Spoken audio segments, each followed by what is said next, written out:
So I think we've definitely showed up a little bit more of our defensive backs.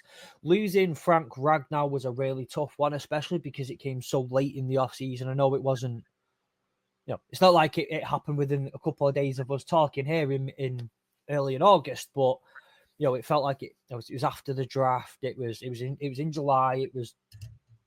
Felt like really late in the offseason, and Kevin Zietler. So it does feel like we've regressed a little bit on the O-line. There are some things that we're moving around apparently on the O-line, which I'm sure we'll get into very soon. But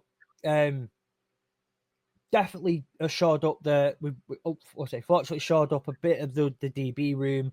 The O-line room has had to have a bit of a funny turn, I guess.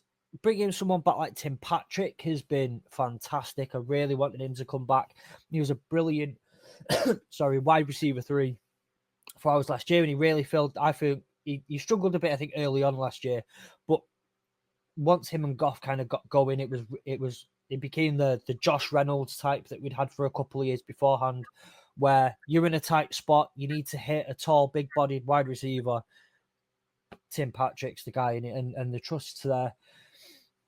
The D-line, though, is one where I do feel like the addition of Tyreek Williams, he's not we don't say he's an Ohio State D-lineman anymore. He's not allowed to be. He's just a Detroit Lion.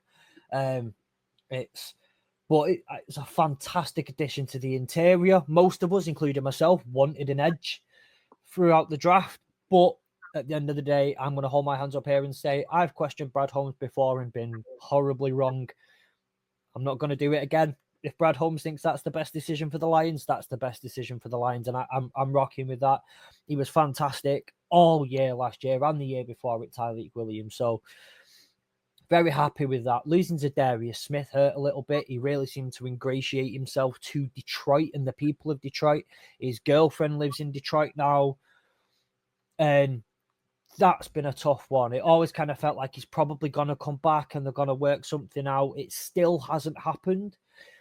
What I'm hearing at the moment is that, Brad Holmes has been saying, look, they are in touch with his agent. They are trying to make something happen. He hasn't signed with anyone yet. So hopefully he does come back and we get a bit more assurance on the D-line. But I don't think anything crazy's happened. Nothing that you really look at, I think, and go, whoa, that's horrible. Apart from Frank Ragnar, maybe. And Zietler was a little bit of a gutting one, but yeah, nothing that I think is overly crazy. Just talent in, talent out. It happens.